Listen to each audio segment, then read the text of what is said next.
Welcome again all of you.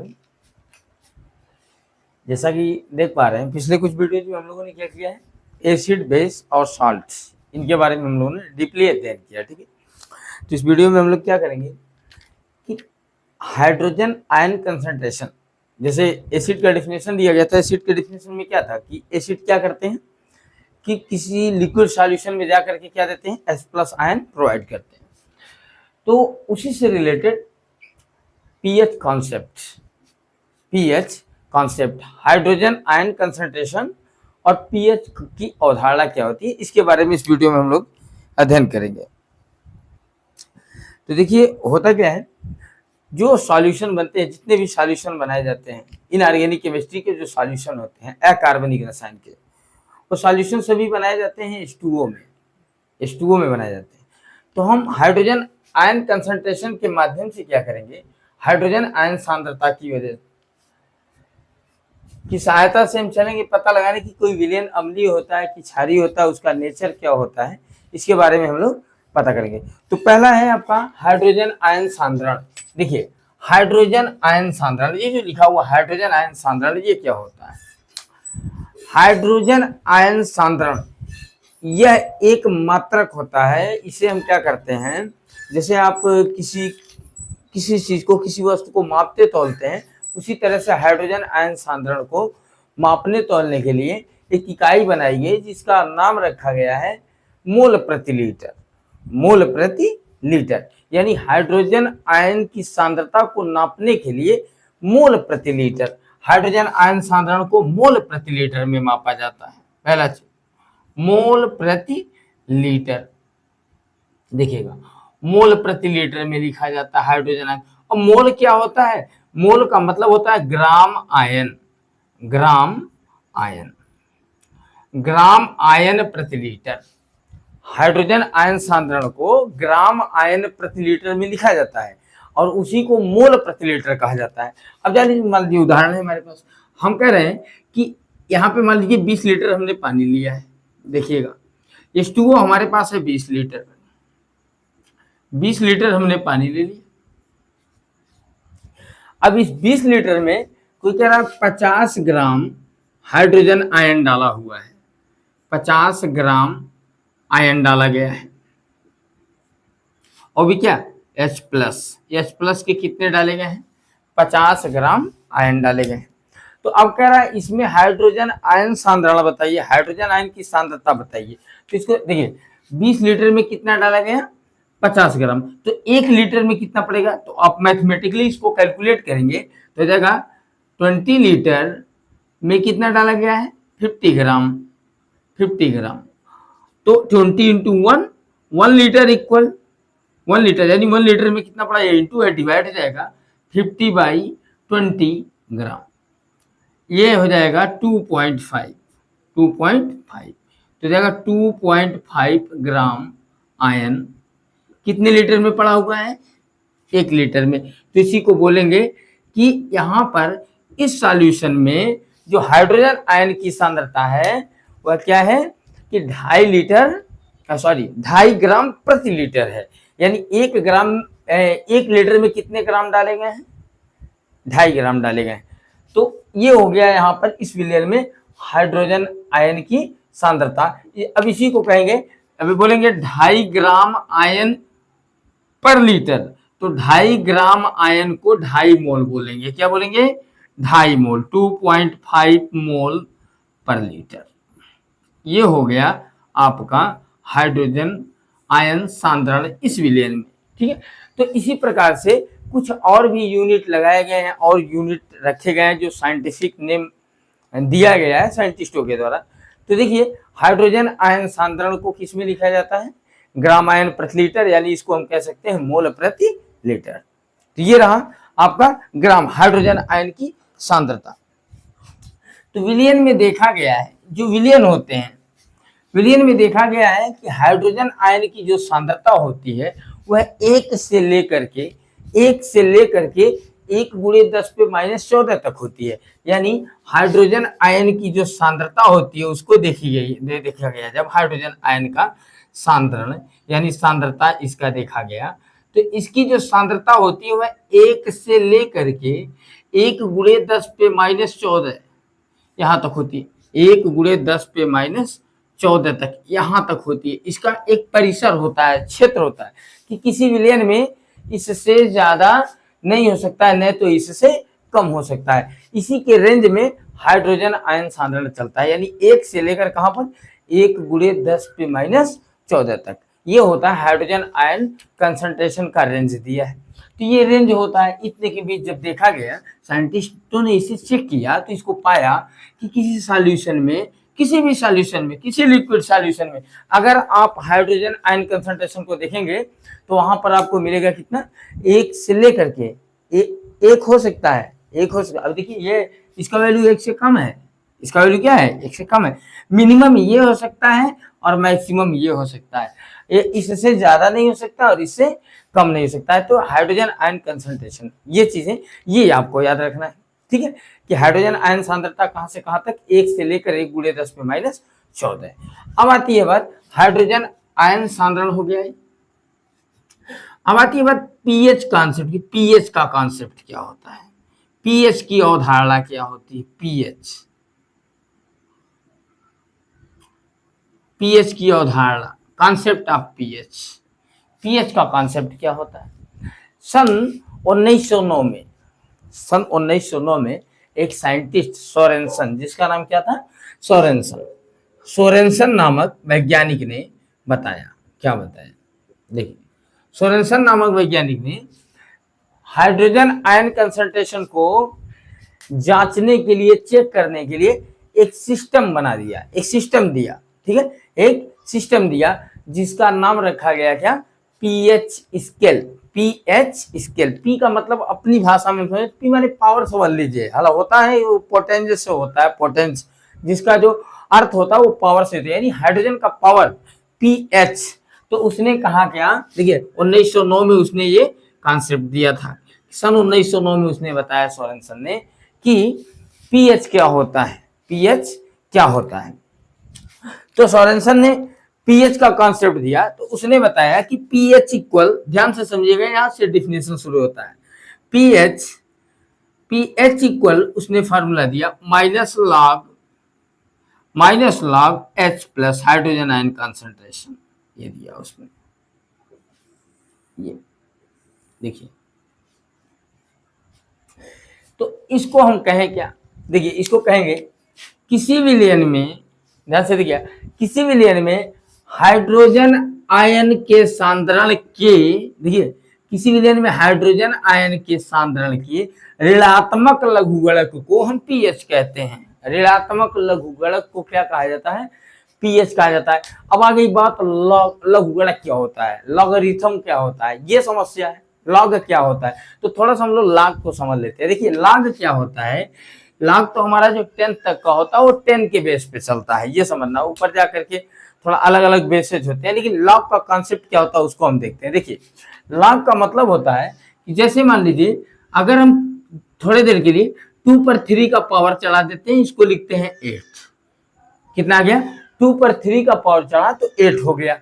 ऐसे ही अगर 5 पर हम स्क्वायर लगा दे तो ये हो जाएगा 25। तो कहता है इसको अगर आप लॉग के रूप में लिखना चाहें तो कैसे लिखेंगे, लॉग को पहले समझ लेते हैं, लॉग तक गया, ठीक है, तो कैसे लिखेंगे। तो देखिए लॉग के फॉर्म में जब आप लिखना चाहेंगे इसको, तो देखिए ये कहता क्या है, फर्स्ट को पहले समझे फिर सेकेंड को समझते हैं। ये कहता है कि अगर लॉग 8 को हम 2 के बेस पर लिखें, यानी 8 को 2 के बेस पर रखा जाए तो इसका वैल्यू कितना मिलेगा। तो आपको पता है भी, देखिए 8 का वैल्यू हमें 2 के बेस पे निकालना हो, यानी 2 पर कितने का पावर चढ़ा दे कि 8 हो जाएगा। ये कहता है 2 पर कितने का पावर चढ़ा दे 8 हो जाएगा। तो 2 पर कितने का पावर चढ़ा गया 3 का, इसका मतलब इसका आंसर हो जाएगा 3। आंसर कितना है 3। तो इसको लिखा जाता है log 8 बेस 2 इक्वल 3। ये होता है लॉग का कॉन्सेप्ट, ठीक है, ये होता है लॉग का कॉन्सेप्ट। ऐसे ही अगर देखें इसको लिखना होगा तो लिखेंगे log 25 बेस 5 इक्वल 2, आंसर होगा 2 इसका। तो लॉग को इस तरह से हम क्या करते हैं, एक्सपोनेंट वाले फॉर्म को लॉग में इस तरह से कन्वर्ट किया जाता है। लेकिन अब आते हैं बात, यहाँ पे लॉग की बात करते हैं। तो देखिए जो हमारा लॉग चलेगा, लॉग अब यहाँ पे शो कर दिया गया है ना, यहाँ पे शो कर दिया गया कि 5 के बेस पर, 2 के बेस पर, लेकिन जो लॉग होता है लॉग 10 के बेस पर देखना है। किस बेस पे देखना है? 10 के बेस पर, यानी हमेशा बेस बनेगा 10। कितना बनेगा? 10, यानी किसी भी डिजिट को आपको 10 के बेस पर लिखा जाना है। तो यहाँ पे देख रहे हैं हाइड्रोजन आयन कंसंट्रेशन किसके बेस पर लिखा गया है? 10 के बेस पर है और -14 है। ठीक है, तो उसने कहा सोरेनसन ने कि किसी विलयन में हाइड्रोजन आयन सांद्रण के ऋणात्मक लघुगणक को क्या कहा था उसने? पीएच कहा था। ठीक है, क्या कह दिया था? ऋणात्मक लघुगणक। अब इसको कुछ, अब देखिए निगेटिव लगा है, माइनस लगा है, इसको ऐसे लिख सकते हैं पीएच इक्वल, देखिए pH equal log of 1/h plus ion. तो यही H प्लस है, 1 का पावर है, ऊपर गया माइनस हुआ है, तो लॉग का रूल होता है log of m to the power n equal, ये n पावर पहले चलाता हो जाता है n log m, n log m, ये आपका फार्मूला होता है। ठीक है, ये लॉग का फार्मूला है। तो हालांकि ये फार्मूला आपको यहाँ पे अप्लाई नहीं करना, क्लास 10th में नहीं अप्लाई करना है, 10th में डायरेक्ट आपको सॉल्व करना है। और एक फार्मूला और बन जाता है आपका, देखिए ये हो गया आपका एक फार्मूला और है क्या? H प्लस, ये देखिए ये 10th में यही अप्लाई करना आपको, H plus equal 10 to the power minus PH, ये फार्मूला हो गया PS। Power of hydrogen, hydrogen का पावर क्या है ये देखना है, हाइड्रोजन का पावर क्या है। अब आती है बात कि ये ऐसे कैसे कि विलियन में क्यों हाइड्रोजन की बात कर रहा है? क्योंकि हमें पता है कि जब हम किसी लिक्विड सॉल्यूशन में, देखिए अकार्बनिक रसायन में सबसे शुद्ध विलायक जो होता है वो हमारा जल होता है। क्या होता है? जल। और जल के 55 लाख अणुओं में से जब 55 लाख अणु लिए जाते हैं तब एक अणु जाकर के टूटता है। जल के 55 लाख अणुओं में से एक अणु टूटता है, इसीलिए कहा जाता है जल के अणु टूटते ही नहीं है। भाई इसे समझ लीजिए, किसी कंपनी का अगर सामान बिक रहा है, खूब बिक रहा है, खूब बिक रहा है, अगर 55 लाख सामान बेच ले गया, एक सामान कोई खराब निकल गया, तो आप ये थोड़ी कहने जाएंगे चिल्ला चिल्ला, कितनों भी चिल्लाएंगे ना, कितने चिल्लाएंगे कि सामान खराब है, सामान खराब है। सामानों खराब नहीं, कोई नहीं मानेगा, क्योंकि 55 लाख लोगों में से किसी एक का सामान खराब हुआ है। तो ऐसे ही जल के 55 लाख अणुओं में से एक अणु टूटता है, इसीलिए माना जाता है कि जो जल होता है, जल का अणु टूटता ही नहीं है। क्यों? क्योंकि 55 लाख में से एक टूटता है। ठीक है, तो वही जो एक टूटता है, देखिए इसलिए न टूटने के कारण शुद्ध जल क्या होता है? स्वादहीन होता है, रंगहीन होता है और गंधहीन होता है। वही जो एक टूटता है, तो इसीलिए कहा जाता है शुद्ध जल में H2O की बात करें, इतनी बात समझ में आई। अब देखते हैं शुद्ध जल की बात करते हैं। शुद्ध जल यानी H2O। देखिए शुद्ध जल जो होता है यानी H2O, शुद्ध जल में देखा गया जब 55 लाख अणुओं में से एक अणु टूटा तो उसमें हाइड्रोजन आयन कंसंट्रेशन, अभी H2O जब टूटता है तो वही एक H2O जो टूटा है वो H2O टूटता है कैसे? देखिए H2O जो टूटता है वह H प्लस और OH माइनस में टूटता है। ठीक है, OH माइनस इन दोनों में टूटता है। तो शुद्ध जल न तो अम्लीय होता है न तो क्षारीय होता है। इसका मतलब न तो अम्ल H प्लस प्रभावित होता है न तो OH माइनस। इसका मतलब दोनों का कंसंट्रेशन बराबर होता है। अगर दोनों का कंसंट्रेशन बराबर नहीं होता, कोई एक प्रभावी होता तो अपना प्रभाव उसमें डालता, या तो अम्लीय कर देता या तो क्षारीय कर देता। तो शुद्ध जल में देखा गया हाइड्रोजन आयन कंसंट्रेशन और हाइड्रोक्साइड आयन कंसंट्रेशन, देखिएगा दोनों का कंसंट्रेशन है, दोनों की सांद्रताएं, हाइड्रोक्साइड की सांद्रता और हाइड्रोजन की सांद्रता, हाइड्रोजन आयन की सांद्रता और हाइड्रोक्साइड की सांद्रता। तो हाइड्रोक्साइड की सांद्रता और हाइड्रोजन आयन की सांद्रता दोनों को देखा गया, दोनों समान होता है, यानी H प्लस आयन का कंसंट्रेशन इंटू OH माइनस का कंसंट्रेशन, दोनों का सांद्रता क्या होता है? एक बराबर होता है, यानी 1 into 10 to the power minus 14 total होता है। ये होता है, इसका मतलब दोनों को इक्वल कर दें तो H प्लस का कंसंट्रेशन भी कितना हो जाएगा? 10 टू द पावर माइनस 7, और OH माइनस का भी कंसंट्रेशन क्या हो जाएगा आपका? 10 टू द पावर माइनस 7। दोनों हो गया इक्वल, दोनों क्या हो गया? इक्वल। इसी के रेंज में दोनों चलते हैं, एक बढ़ता है तो एक घटता है, ये बढ़ेगा तो वो घटेगा, यानी 14 तक 10 टू द पावर माइनस 14 तक दोनों रहते हैं। दोनों का अगर देखें हम H प्लस का और OH माइनस का, दोनों का कंसंट्रेशन अगर देखेंगे तो दोनों मिला करके 10 टू द पावर माइनस 14 ही होंगे। यानी अगर ये बढ़ने लगा किसी विलियन में, इसका मान बढ़ने लगा, मान लीजिए 10 टू द पावर माइनस 9 हो गया, तो तुरंत 10 टू द पावर माइनस 5 हो जाएगा, ये 10 टू द पावर माइनस 5 हो जाएगा। अब एक बात और याद रखना है यहाँ पे, देखिए कि जो निगेटिव पावर होते हैं ना, निगेटिव पावर ये नहीं दर्शाते हैं कि वो बढ़ रहा है, ये इसका मतलब ये हुआ कि निगेटिव पावर बढ़ते जाते हैं तो उसका वैल्यू क्या होता है, घटते जाता है। निगेटिव पावर बढ़ते जाता है तो उसका वैल्यू क्या होता है, घटता है। अगर ये 10⁻³ है तो 10⁻11 होगा, इसका मतलब ये प्रभावी नहीं हुआ बल्कि ये प्रभावी हुआ, ये प्रभावी हुआ। ठीक है, तो हम लोग पढ़ रहे हैं पीएच, हम लोग पढ़ रहे हैं पीएच, तो इसका मतलब कहीं ना कहीं पीओएच भी होगा, पीओएच भी होगा। तो हाइड्रोक्साइड आयन कंसंट्रेशन और हाइड्रोजन आयन कंसंट्रेशन दोनों होते हैं, और दोनों के कारण क्या होता है, किसी विलयन का जो नेचर होता है वह अम्लीय होता है अथवा क्षारीय होता है। यानी अगर हाइड्रोजन आयन कंसंट्रेशन बढ़ने लगेगा तो हाइड्रोक्साइड आयन कंसंट्रेशन घटने लगेगा। यही दोनों आपस में पावर क्या करते हैं, अब दोनों इक्वल हो जाएंगे अगर, तो विलयन उदासीन हो जाता है, विलयन क्या हो जाता है, उदासीन हो जाता है। तो चलिए अब देखते हैं, ये हो गया हमारा हाइड्रोजन आयन कंसंट्रेशन और हो गया हाइड्रोक्साइड आयन कंसंट्रेशन, इन दोनों की बात होगी। अब देखिए ये याद रखना है कि 55 लाख अणुओं में से एक अणु टूटता है, इसीलिए सबसे शुद्ध विलायक क्या माना जाता है, H2O माना जाता है। और H2O जब टूटता है तो इस रूप में टूटता है, H+ और OH- में टूटता है। और शुद्ध जल में H+ आयन का कंसंट्रेशन और OH- आयन का कंसंट्रेशन, दोनों का कंसंट्रेशन क्या होता है, सेम होता है। और ये 10⁻⁷ 10⁻⁷ दोनों का वैल्यू होता है। ठीक है, तो चलते हैं फिर देखते हैं आगे। अब मान लीजिए कह रहा है, ध्यान से देखिएगा, यहाँ पे याद करने की जरूरत नहीं है 7 से ऊपर 7 से कम तो अम्लीय, 7 से ज्यादा तो क्षारीय, ऐसा कुछ नहीं याद करना। दोनों को आप दोनों की बातों को समझिए कि ये पावर पहले समझ लीजिए कि पावर जिसका बड़ा इसका मतलब वो कम है, और पावर इसका यहाँ पे कम इसका मतलब वो बड़ा है। अब आते हैं एक छोटा सा एग्जाम्पल लेते हैं। मान लीजिए कह रहा है इन ए सॉल्यूशन किसी विलयन में हाइड्रोक्साइड आयन कंसंट्रेशन, हाइड्रोक्साइड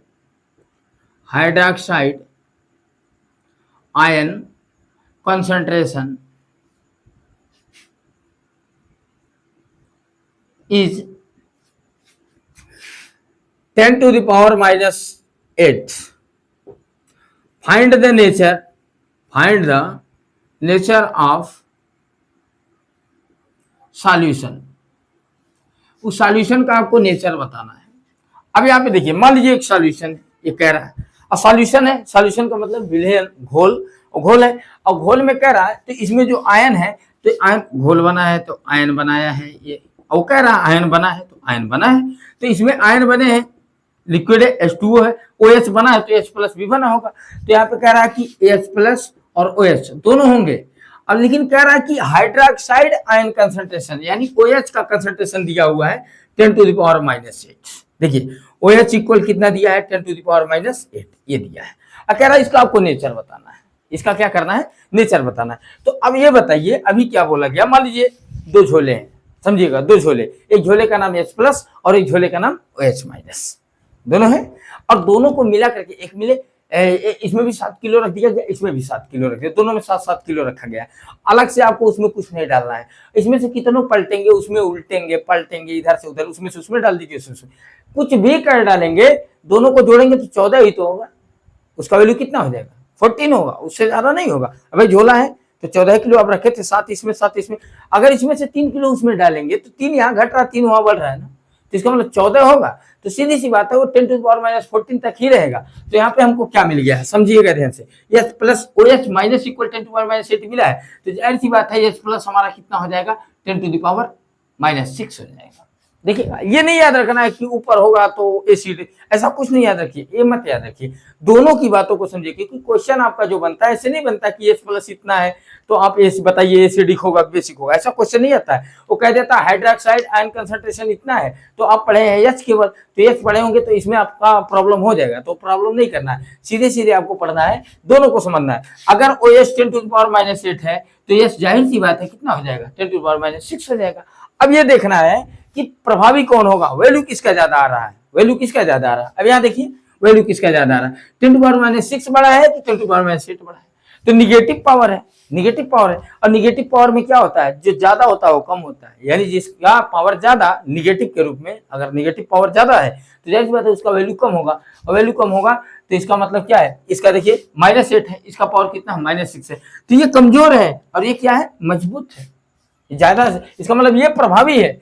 तो एस प्लस जहां प्रभावी होगा, एस प्लस में ये स्वांटे अरहेनियस ने और ब्रॉन्स्टेलारी ने क्या बताया था कि जो एस प्लस, अगर एस प्लस प्रभावी हो जाएगा तो एसिडिक हो जाएगा। क्या हो जाएगा वहां पे, एसिड का नेचर ही तो है कि वो अपने अंदर से एस प्लस देते हैं। तो अब यहाँ पे देखिए प्रभावी कौन हो रहा है, एस प्लस, और ओ एच माइनस क्या है, अप्रभावी, ये कमजोर पड़ रहा है, तो इसका प्रभाव ज्यादा होगा, इसका प्रभाव कम। तो आप बताइए एस प्लस यानी खट्टा, और ये क्या है, कड़वा है, सीधी सी बात है। नींबू अगर ज्यादा होगा तो खट्टा होने लगेगा, चीनी अगर ज्यादा, शरबत में आप क्या करेंगे, चीनी ज्यादा डालेंगे मीठा होने लगेगा, नींबू डालेंगे खट्टा होने लगेगा। तो जो ज्यादा रहेगा, जो प्रभावी ज्यादा रहेगा, उसी का स्वाद उसमें मिलेगा, तो उसी का गुण पाया जाएगा विलियन में। तो एच प्लस की बात कर रहे हैं, तो एच प्लस का कंसंट्रेशन ज्यादा है, यानी एच प्लस एसिडिक होगा, सॉल्यूशन का क्या हो जाएगा, हमारा नेचर कैसा होगा, एसिडिक होगा। ये रहा आपका कि ऐसे कंसंट्रेशन से रिलेटेड इस तरह से आप कैलकुलेट कर सकते हैं। चलिए देखिए क्वेश्चन को और फिर समझते हैं और एग्जाम्पल लेते हैं। मान लीजिए कह रहा है कि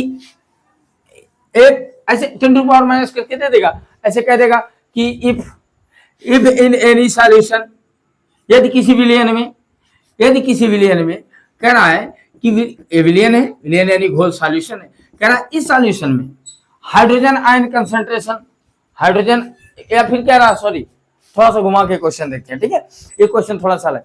मान लेते हैं कह रहा है किसी विलियन में, विलियन का पीएच कह रहा है 5 है, विलियन का पीएच 5 है, कह रहा है इसमें हाइड्रोजन हाइड्रोक्साइड आयन कंसंट्रेशन बताइए।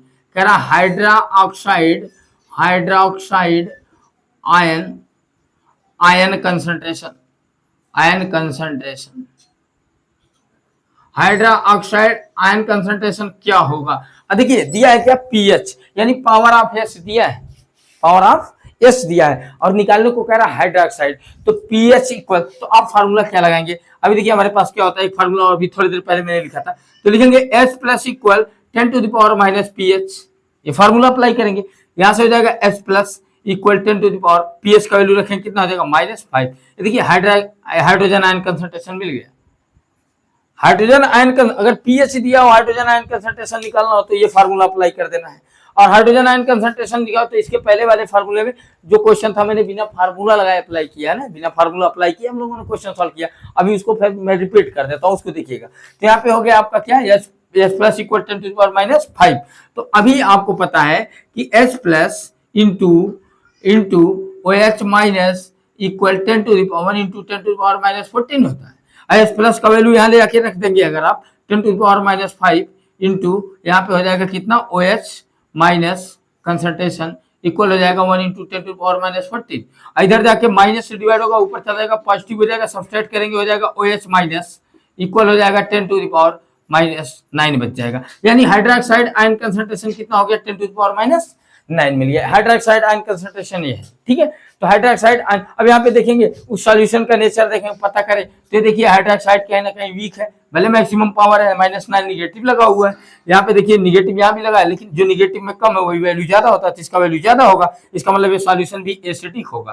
कैसा होगा, एसिडिक, यानी ये विलियन अम्लीय होगा, अम्लीय विलियन कैसा हो जाएगा हमारा, अम्लीय हो जाएगा, ठीक है। तो देखिए अगर पीएच दिया है, कंसंट्रेशन पूछता है, तो आप डायरेक्ट ये फार्मूला लगा देंगे, ठीक है। और अगर पीओएस पूछ ले तो ये काम वहां भी कर सकते हैं आप, अगर पावर ऑफ हाइड्रोक्साइड कह दे तो, हालांकि ऐसा है नहीं, लेकिन अगर कह देता है कोई पूछ लेता तो आप इसको बता सकते हैं, पावर ऑफ हाइड्रोक्साइड दिया है तो इसी तरह से उसको भी आप क्या कर सकते हैं, सॉल्व कर सकते हैं। अब चलिए आते हैं फिर एक दो देख लेते हैं।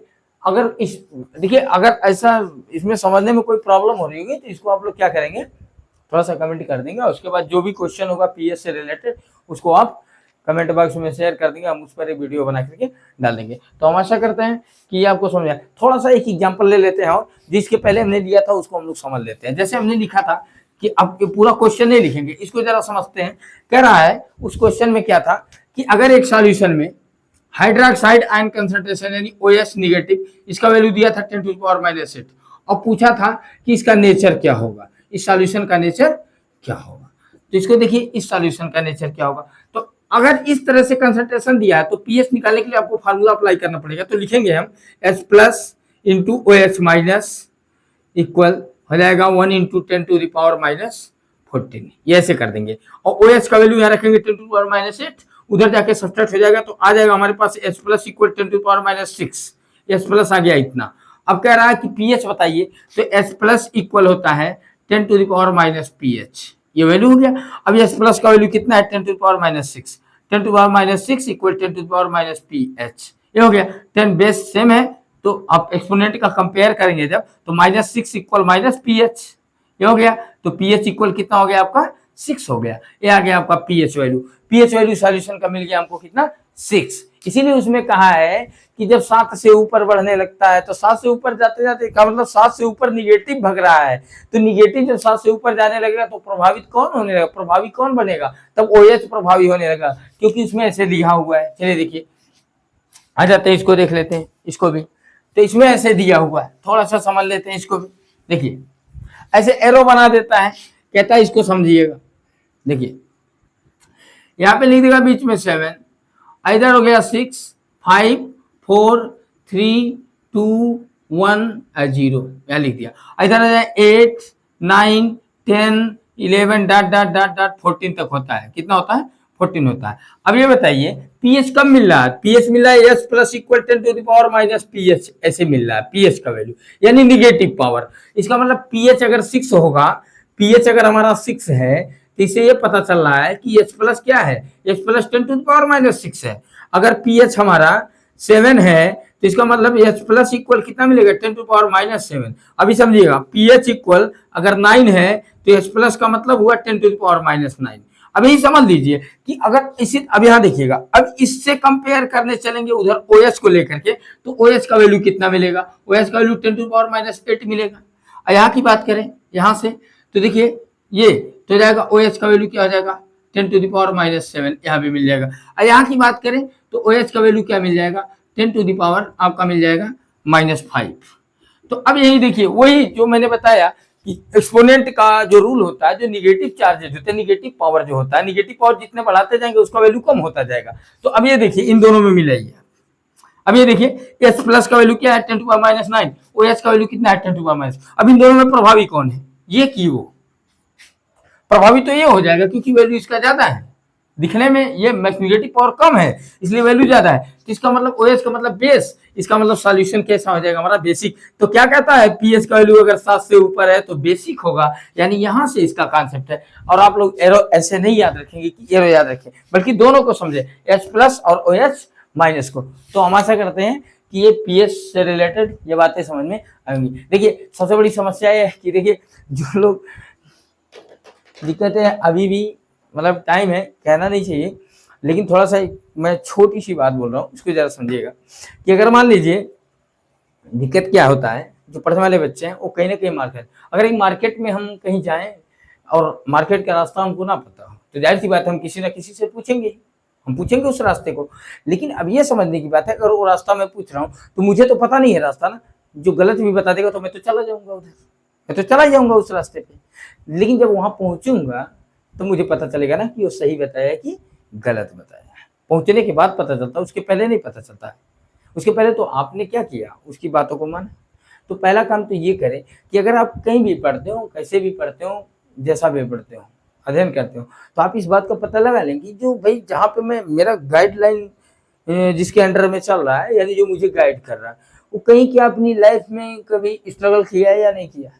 स्ट्रगल जिसने स्ट्रगल नहीं किया है अपनी लाइफ में, जैसे मान लीजिए कुछ लोग हैं जनरल नॉलेज का पेपर भी नहीं अपने लाइफ में दिए हैं, वो लोग क्या कर रहे हैं आराम से बेचारे यूपीएससी सब तैयारी कराते हैं, नीट की तैयारी कराने लगते हैं, ठीक है, नीट उट सब पढ़ा रहे हैं, नीट की तैयारी करा रहे हैं, जेई मेंस की तैयारी, और अपने जीवन में कभी भी ये जान लीजिए कभी पॉलिटेक्निक का इंटरेस्ट देने नहीं गए हैं। बहुत सारे लोग ऐसे आपको मिलेंगे मार्केट में। ऐसे ही ये बहुत सारे टीचर्स हैं जो क्या कहते हैं, इससे क्या होता है बच्चों का फ्यूचर धीरे धीरे धीरे धीरे चौपट कर देते हैं। तो ऐसे में आपकी जिम्मेदारी भाई, अपनी जिम्मेदारी थोड़ा अच्छे से नहीं, आपकी भी जिम्मेदारी बनती है। ऐसा नहीं होता कि टीचर ही सब कुछ है, कुछ नहीं। आपको कोई कुछ पढ़ाता है तो उसको एनालिसिस करें, सबसे बड़ी जिम्मेदारी आपकी है कि अगर कोई कुछ भी पढ़ा देता है तो उसको आप एनालिसिस करें, एक बार सर्च करें। आप तो बहुत सारे रिसोर्सेज हो गए हैं पढ़ने के, पढ़ने का बहुत सा साधन हो गया हमारे पास मॉडर्न टाइम में। जो चीज़ हम पढ़ते हैं उसको गूगल पे सर्च कर सकते हैं, बहुत सारी किताबें हैं, पुरानी बुकों को उठाइए, नई बुक्स को उठाइए, तो नए में एनालिसिस करके नई नई चीज़ें आई हुई हैं तो उसमें पढ़िए, देखिए कहीं ऐसा तो नहीं है कुछ मिस्टेक हो रहा है। मिस्टेक होता है तो बेहिचक अपने टीचर को तुरंत आप लोग क्या करें, इन्फॉर्म कर दें, और ताकि वो भी अपना इम्प्रूव कर लें, आपके अंदर भी सुधार आ जाए। तो अब देखिए हम इस वीडियो में बस इतना ही, और हम आशा करते हैं कि आप लोग को ये समझ में आया होगा। और नेक्स्ट टॉपिक से अब इसके बाद हम लोग क्या करेंगे, एसिड बेस सॉल्ट से रिलेटेड एक्सरसाइज करेंगे नेक्स्ट वीडियो में। और हम आशा करते हैं कि ये वीडियो आपको पसंद आएगा तो लाइक शेयर जरूर करें। Thank you, over, that's all.